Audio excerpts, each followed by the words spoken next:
আলু এবং ডিম দিয়ে খুব সহজে বানিয়ে নিয়েছি সকাল বা বিকালের নাস্তা রেসিপি অথবা বাচ্চাদের জন্য টিফিনে দেওয়ার জন্য রেসিপি। হ্যালো গাইস, আসসালামু আলাইকুম। আপনারা সবাই কেমন আছেন?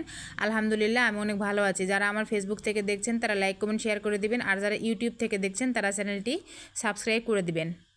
প্রথমে এখানে আমি 1 কাপ আটা নিয়েছি, সাথে দিয়ে দিচ্ছি স্বাদ মতো লবণ, দিয়ে একটু নেড়েচেড়ে মিশিয়ে নিচ্ছি। নিয়ে এখানে দিয়ে দেব রান্নার তেল বা সয়াবিন তেল যেটাই বলেন, এখানে দিয়ে দিব। দিয়ে একটু নেড়েচেড়ে মিশিয়ে নিব।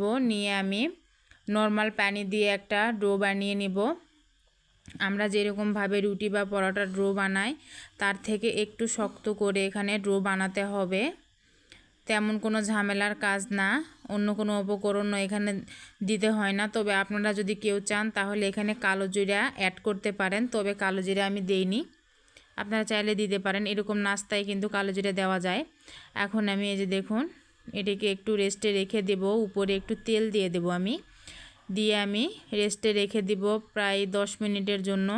আসলে 10 মিনিট বলতে কি, আমি একটা মানে ভিতরের যে পুরটা দিব সেটা বানাতে যতক্ষণ সময় লাগবে ততক্ষণই আমি রেখেছি। এখানে আমি একটা প্যানে তেল দিয়ে দিয়েছি, দিয়ে এখানে দিয়ে দিলাম 2টো ডিম, দিয়ে একটু লবণ দিয়ে দিব। দিয়ে ডিমগুলোকে আমি সুন্দর করে ভেঙে ভেঙে নিব। যেভাবে আমরা নুডলস রান্না করি ওইভাবে আমি ডিমগুলোকে ভেঙে ভেঙে একটু রান্না করে নেব।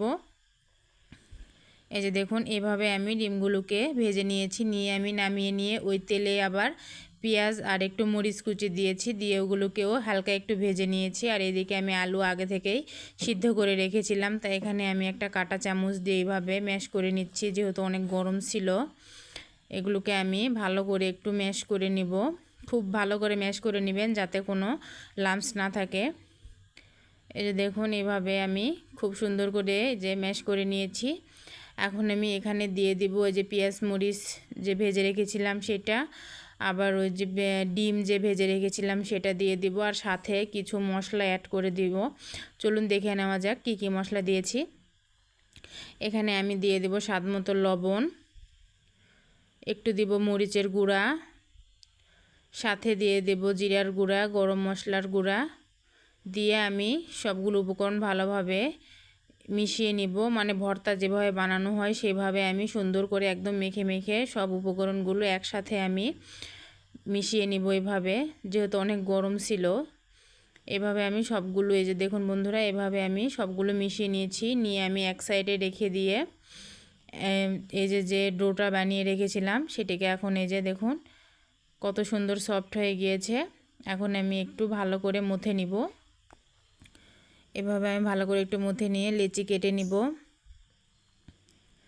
সুন্দর করে একটু মথে নিতে হবে, যেহেতু একটু রেস্টে ছিল। এখন সুন্দর করে একটু মথে নিলে অনেক সুন্দর সফট হয়ে যাবে ডোটা, এবং রুটি বানাতে খুবই মানে সুন্দরভাবে রুটি বানানো যাবে। এখন আমি এখান থেকে লেচি কেটে নেব। আমার কিন্তু 1 কাপ আটা দিয়ে 5টা রুটি হয়েছিল। এরকম করে কাটতে গিয়ে দেখি আমার প্লেটটাই নষ্ট হয়ে যাচ্ছে চাকু দিয়ে। তা পরে আমি এভাবে আর কাটিনি, পরে আমি হাত দিয়ে বানিয়ে নিচ্ছি। আর হাতের কাজ কি ওগুলো চাকু দিয়ে হয় বলেন? হাত দিয়ে বানানোটাই মনে হয় বেশি বেটার। এই যে দেখুন, এখন আমি লিচিগুলো এভাবে কেটে নিচ্ছি। নিয়ে আমি এগুলোকে রুটি বেলে নেব। আমি কিন্তু সবগুলো রুটি আগে বেলে নিয়েছি, কারণ পিঠাগুলো যখন বানানো হবে বানিয়ে ভেজে নেওয়াটাই বেশি ভালো। তাই আমি সবগুলো রুটি এভাবে বানিয়ে নিয়েছি। এখন আমি চলুন একটা এই যে নাস্তা কিভাবে আমি তৈরি করেছি একটা দেখিয়ে দিই। এই যে দেখুন, আলুর পুরটা আমি ভিতরে এভাবে দিয়ে দেব। দিয়ে এভাবে চেপে চেপে একটু এই যে এভাবে দিয়ে এই যে দেখুন সুন্দর করে আমি এই যে দেখুন কুচি যেভাবে করে ঠিক সেইভাবে এখানে রুটির চারপাশটা আমি এভাবে উঠিয়ে নিচ্ছি। এই যে দেখুন বন্ধুরা, দেখেই বুঝে নিতে হবে, তেমন কঠিন কোনো কাজ না। এভাবে উঠিয়ে নিয়ে এই যে দেখুন হাতের সাহায্যে এভাবে একটু পেঁচিয়ে দিতে হবে। এই যে দেখুন পেঁচাতে পেঁচাতে এই যে উপরের যে বাড়তি অংশটুকু এটুকু ছিঁড়ে ফেললে ভালো হয়, পিঠাটা দেখতে বেশি ভালো লাগে। মানে এত অল্প উপকরণে যে এত সুন্দর একটি নাস্তা রেসিপি বানানো যায়, না বানালে বুঝতেই পারবেন না। দেখুন বন্ধুরা, এখানে আমার 5টি নাস্তা হয়েছে, অনেক সুন্দর হয়েছে। এখন আমি এগুলোকে তেলে ভেজে নেব। তেলটা যখন হালকা গরম হয়ে গিয়েছে এভাবে উল্টো দিক করে মানে নাস্তাটা দিতে হবে, তা না হলে মুখটা যদি আবার খুলে যায়, যদিও খুলে যাওয়ার সম্ভাবনা নেই, তারপরে একটু উল্টো দিক করে ভেজে নিতে হবে। এখন আমি নাস্তাগুলোকে এভাবে উল্টিয়ে দিচ্ছি। উল্টিয়ে দিয়ে আমি সুন্দর করে ভেজে নেব। আর চুলার আঁচটা আমি রেখেছি মিডিয়ামে, তা না হলে উপরে পুড়ে যাবে, ভিতরে কালার মানে উপরে কালার আসবে কিন্তু ভিতরে হবে না।